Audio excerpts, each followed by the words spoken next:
Hello, Potters. Today what we're going to be covering is what I'll call a coil nuki bowl. We're going to be rolling out some coils, doing a really thick, robust coil construction of a bowl that we're then going to let cure and dry up before we start carving it out to remove a lot of the extra weight. And the interesting thing about this technique is that we're kind of working from the top down. You know, usually when we're coil building, we're working off of a platform and building up our coils from that platform. Today, what we're going to be doing is actually, our first coil will be the rim of our bowl, and we're going to build the coils up and create an enclosed form using coil construction that will then, again, let dry, cure before we carve and refine the form. So this is a great technique to know because if you're wanting to work very large in coils, it's best to sort of like build your base first that the rest of your pot can sort of be constructed on top of. And I like this a lot because I think it's very meditative. You kind of get lost pinching out your coils, blending them together, and then the carving process can be really experimental and exploratory. We can find a unique surface that we intuit along the way. So that'll be cool.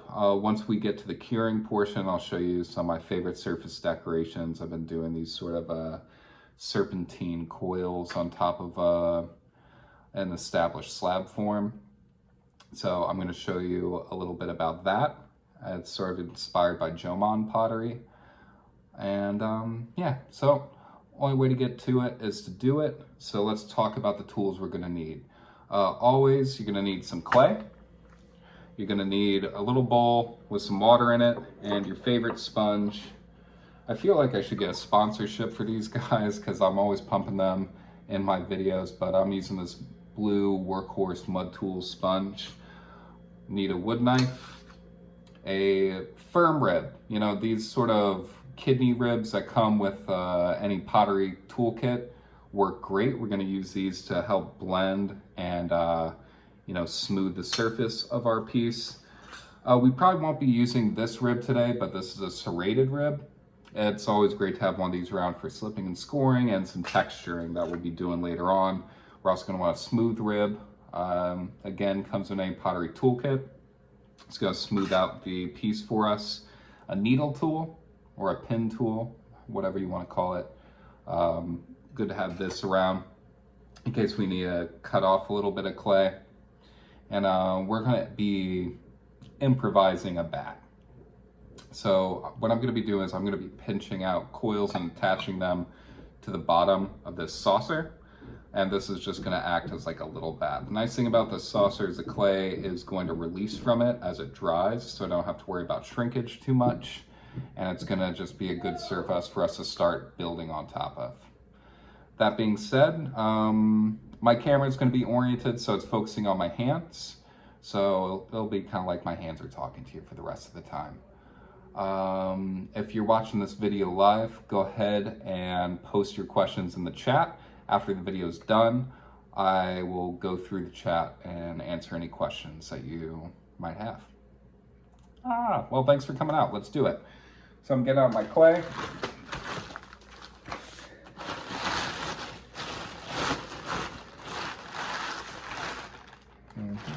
Go to our dry spot.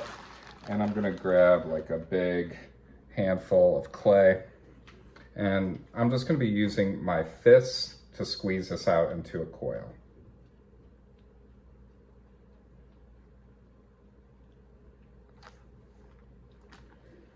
I'm going for something about the thickness of, an old Crayola marker or a little bit thicker than a Sharpie. I'm just gonna lay this around, see if I've got enough length. I do. All right, and then I'm gonna do a compression pinch just to get this thing sealed. And as much as possible, I want to make sure my coil is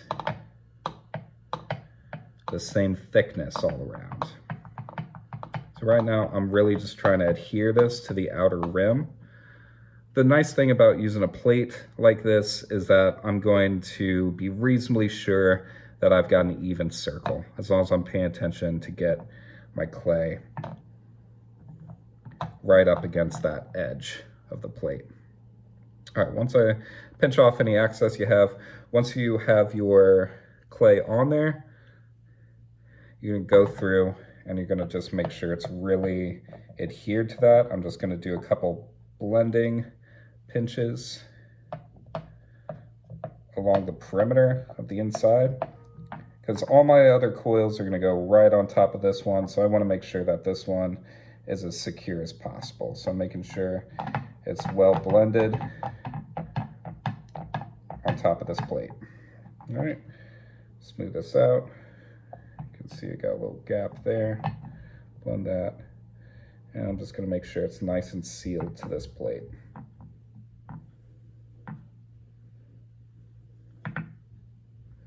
All right, do the same thing on the outside.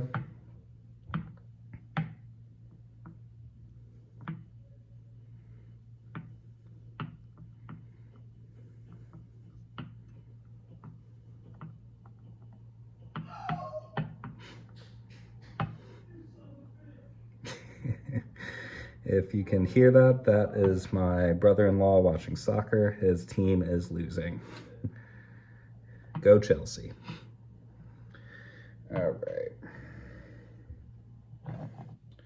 All right, once I got that coil blended, stuck really well, I'm gonna start doing what I call the pie crust. And what I'm gonna be doing here is I'm putting 2 fingers on the inside of my coil and my thumb is going right in between those 2 fingers. I'm just gonna give this a push, all right? And then move over to the next section and crimp it, and crimp it, and crimp it, and crimp it. I love the rhythm of this, what I'm calling the pie crust, just because I think it looks really pretty. But what's nice is this gives a good uneven surface for you to build your next coil on top of.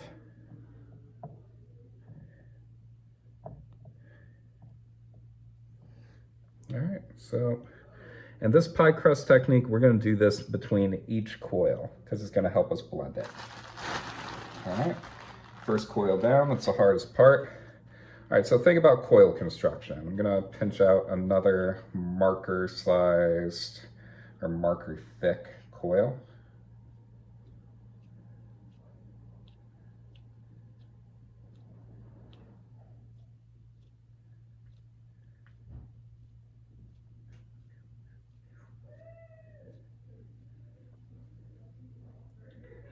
All right, and this time I'm gonna do my best to put this right on top of the first one, because I want this bowl to go up. So if you want your bowl to go straight up, you want to, put your secondary coils right on top of the coil that preceded it. If you want your bowl to get wider, you want to put your coils on the outside edge of the coil that preceded it. And eventually I'm going to make this whole thing into a dome, because I'm kind of building this bowl upside down. I'm starting at the top, I'm going to finish at the bottom by closing it in. So as I go, I'm going to be layering my coils. Instead of putting them on the outside edge to make the whole thing go wider, I'm going to be angling them on the inside edge. So all my coils go inward and eventually form an enclosed space. All right.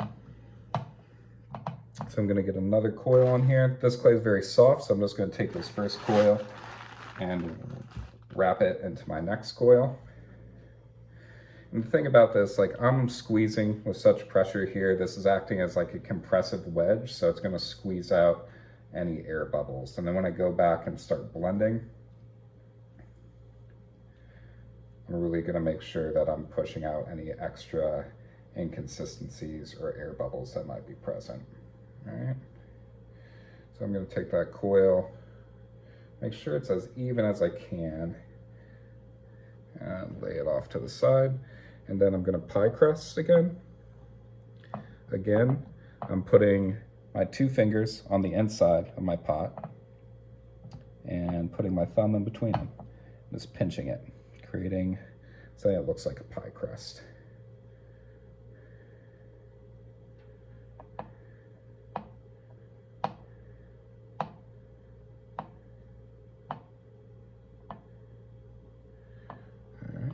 Grab my next coil.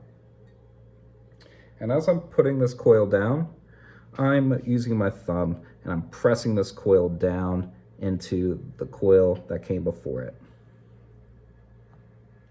I'm just sort of tacking them together in this way.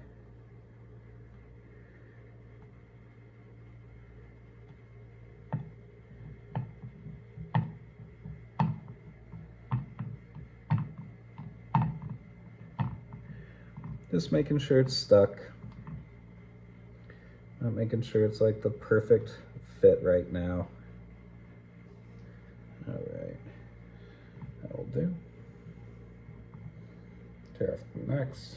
All right, and it's kind of got a cool texture to it already. I love the way this technique looks, but I'm gonna put one more coil down before we move on to the blending and weaving portion.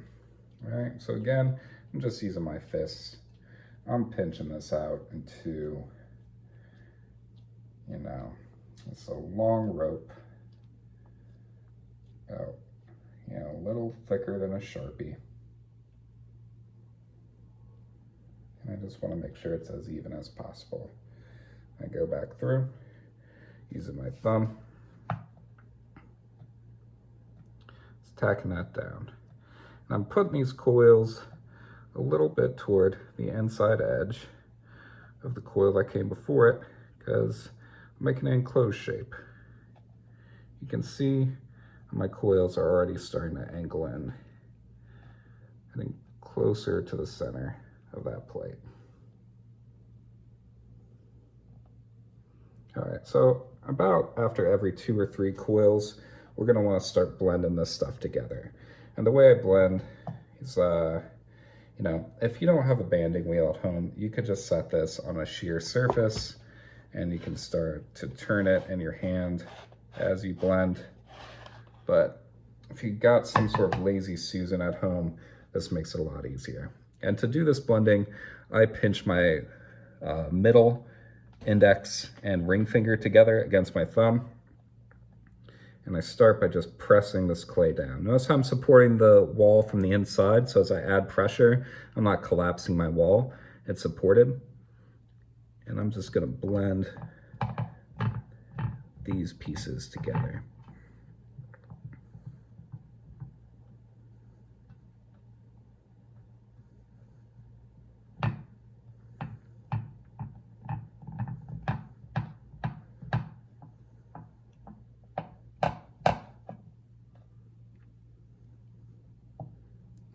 And after I've blended them down, I'm gonna keep turning it and blend it the other way. I'm blending it up now. So this is sort of weaving the clay together. It's pushing out any inconsistencies, and it's making sure that these coils are very well sealed together. And it creates a texture that, you know, I think is pretty enjoyable.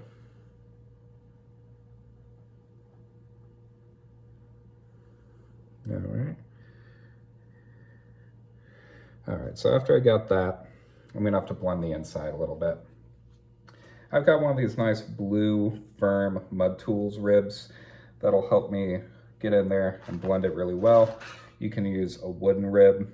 The artists who taught me this technique, they always recommended wood, but I love these mud tools ribs and I think it works really well, so improvising a little bit. And all I'm doing is, again, I'm cupping the outside wall now with my hand as I go in there with my rib. And I'm just scooping up from the inside.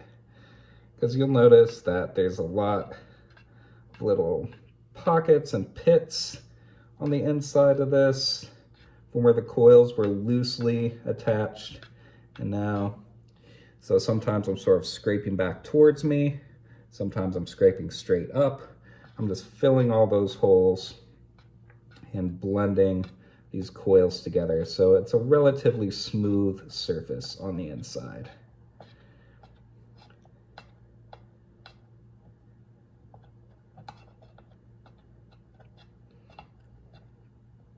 You know, since we're building an enclosed form and I'm closing this in, it's going to be harder to get this rib on the inside. So I want to make sure that I'm really taking the time to get these bottom coils as well blended as I can. And then as it starts getting narrower, I'm going to use the back end of my wood knife to do my blending.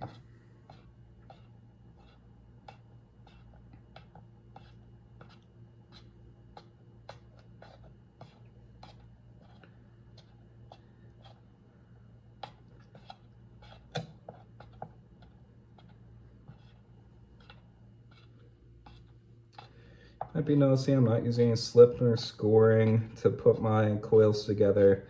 My clay is nice and moist, and the compression, the weaving, and this ribbing of the inside, that's gonna do everything that I need it to, and it's not gonna pop apart.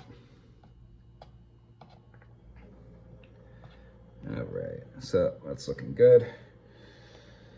Now we begin some more coiling, and we start, as we always do, a little pie crust action.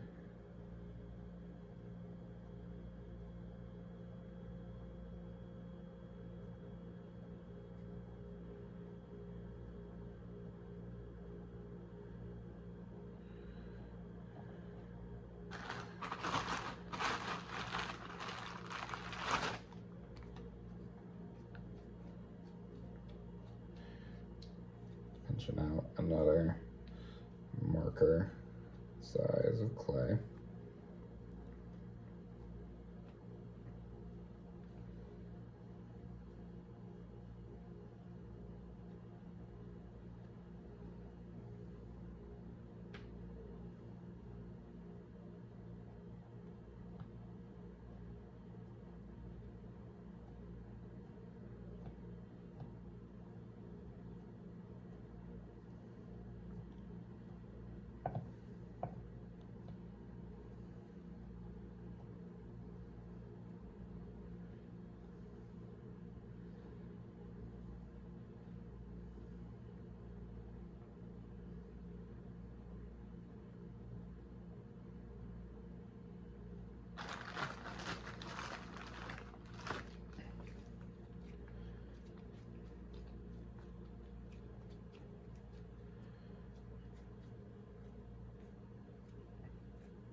You know what? I'm not going to be able to get my rib in here again if I add another coil. So after these last two coils I've added, I'm going to do some blending again. First blending down. Again, holding my fingers kind of like I'm pinching something. I'm using those as a blending tool. First blend down.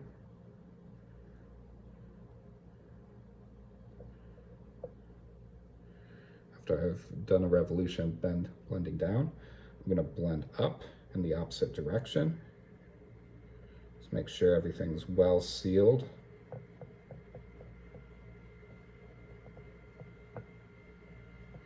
All right, and now I'm going to get out my rib again. And I'm going to blend the inside with an upward scoop.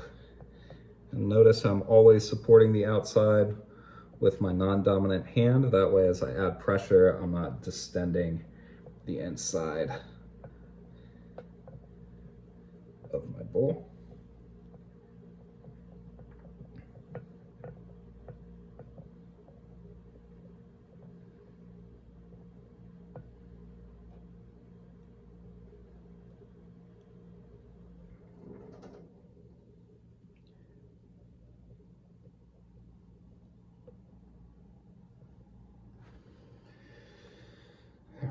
That's good. All right. I've already pie crusted, so now I'm gonna add just 1 or 2 more coils.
All right, so now for these last 2 coils that I added, I can't get my rib in there, so I'm going to be using the scooped end of my wood knife to get in there and blend the inside. And as I'm blending the inside, I'm sort of patting this wall closer toward the center. So I'm sort of scooping more clay up, and to direct that, I'm sort of pushing inward to get that clay to go more towards the middle instead of out.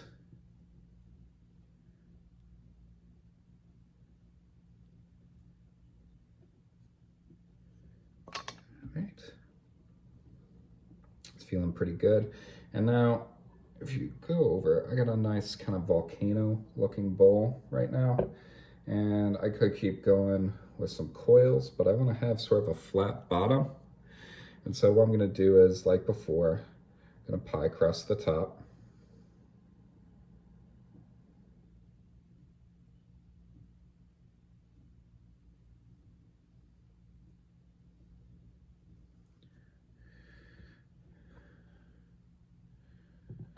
And now I'm going to take what's left of my previous coil, a little handful of clay. Maybe this is about the size of a golf ball. I'm going to do is rolling a ball. I'm going to flatten it. I'm going to pinch this out into a little cookie. Nice thick bottom.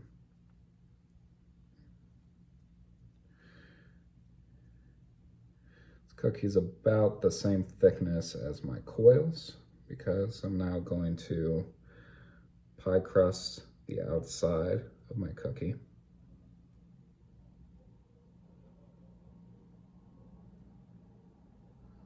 Like so. And I'm going to put it on top of my bowl. Now I'm going to pat the corners down.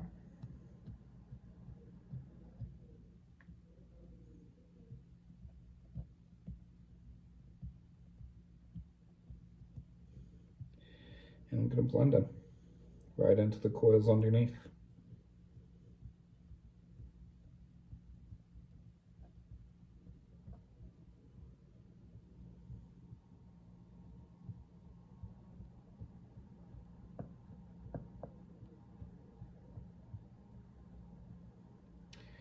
And that is pretty much the first step in what I'm going to call my coil gnocchi bowl. Got a center, got an enclosed shape on all sides. Guess now I'll take my rib, let's clean up the outside edge Getting all that extra clay off.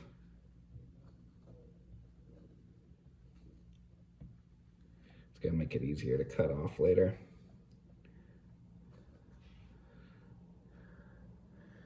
And yeah.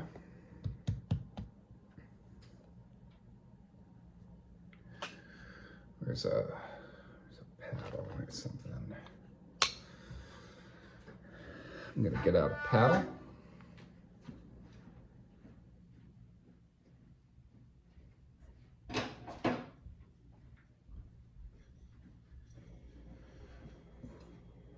Bonus points if you have a paddle at home. I'm just gonna flatten the bottom of this.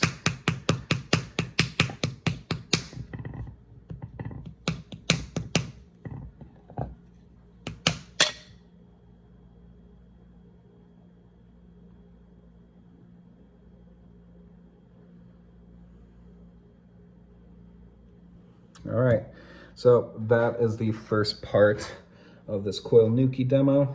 Now I gotta let this thing sit up and dry for a little bit, because once it's dry, I'm gonna flip the whole thing over, cut it off this plate, and then we're gonna start refining it by carving before we add a new surface to it. So thanks for tuning in. I'll see you back in the chat.